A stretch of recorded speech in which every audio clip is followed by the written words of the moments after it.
Join everyone. So we have a very simple and a tricky question over here. That A intersection B is equals to A intersection C. It implies that B is equals to C. ये देखने में बिल्कुल सही लग रहा है, कहाँ statement सही होगा, बट ये गलत है।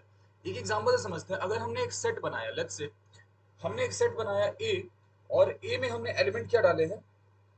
लेट्स से हमने A में एलिमेंट डाले हैं 1 2 3, 1 2 3।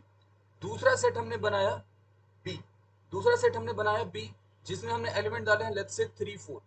तीसरा सेट बनाया हमने सी जिसमें हमने एलिमेंट डाले हैं लेट्स से 3 एंड 5। अब अगर ए इंटरसेक्शन बी अपन करेंगे यहाँ पे, तो ए इंटरसेक्शन बी की वैल्यू पे यही सेट आएगी। और अगर हम ए इंटरसेक्शन सी करेंगे तो इसकी वैल्यू भी सेम सेट आएगी। लेकिन हम देख रहे हैं यहाँ पर क्लियर कट के बी और सी बराबर नहीं है, इसलिए पहला स्टेटमेंट गलत है।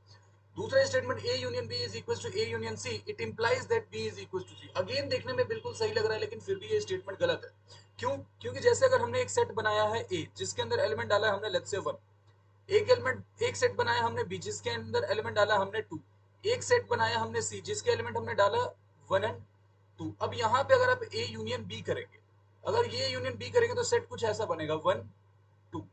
अगर आप ए यूनियन सी करेंगे तो जो सेट बनेगा वो फिर से 1 2 ही होगा। मतलब कि ए यूनियन बी की वैल्यू ए यूनियन सी के बराबर आ रही है, बट बी और सी बिल्कुल डिफरेंट सेट है, इसलिए ये भी गलत है। अब पूछा गया which of the following statement are correct, hence answer हो जाएगा option number D, neither one nor to.